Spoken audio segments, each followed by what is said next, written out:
I could have written 5 books, 1,000 pages long, not that I could have done that, about the Civil War, about Lincoln in the Civil War, because certainly people have. How do you decide what you're going to include and what not? Well, your point of view gives you an editing spot, which means to say, okay, what would Tad have known? What would he have seen? What would he have understood? And for that, I'm a children's book author. This is my profession.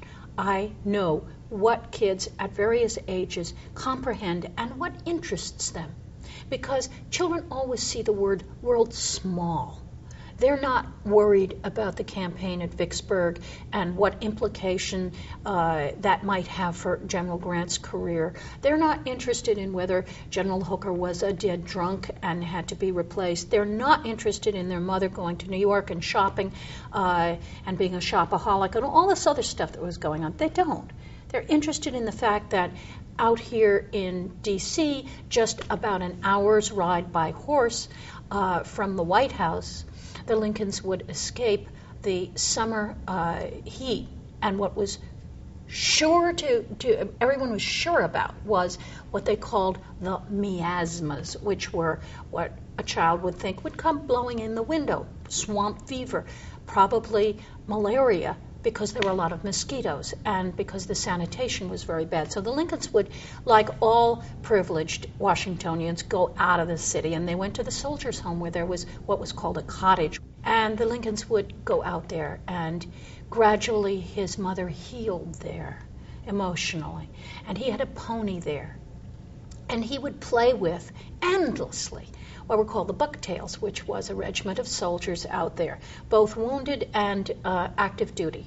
And they loved him. The Secretary of War, Edwin Stanton, who at first absolutely despised the Lincoln children because they kept interrupting cabinet meetings and throwing papers on the floor and generally misbehaving, finally had a little uniform made for Teddy, and he wore it a lot, and he would wear it on his horse, and it gave him a sense of belonging and a sense of dignity. Tad suffered terribly at the death of his brother, because the death of Tad's brother Willie also was the vanishing of his 2 playmates, Bud and Holly Taft, who had been inseparable from the Lincoln boys all during the first year, 1861, in the White House. And Mary was so upset at the death of Willie that she couldn't bear to see the playmates. I don't know no one knows whether it was because she couldn't bear to think that her son died and here were these lively little boys who didn't die and how unfair that was, or whether they reminded her too much of her son.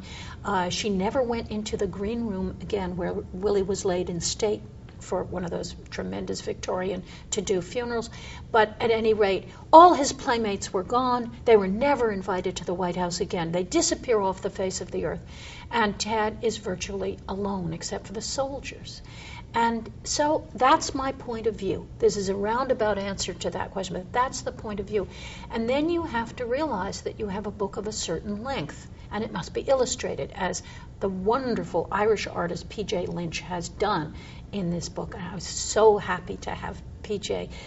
doing this because he's such a marvelous artist.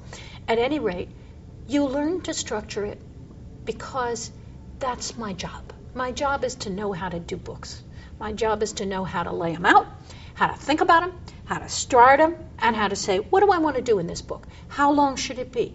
How long is a child's attention span? It's my job to know how to do that. And it's only because I've done 126 books that I know how to do that.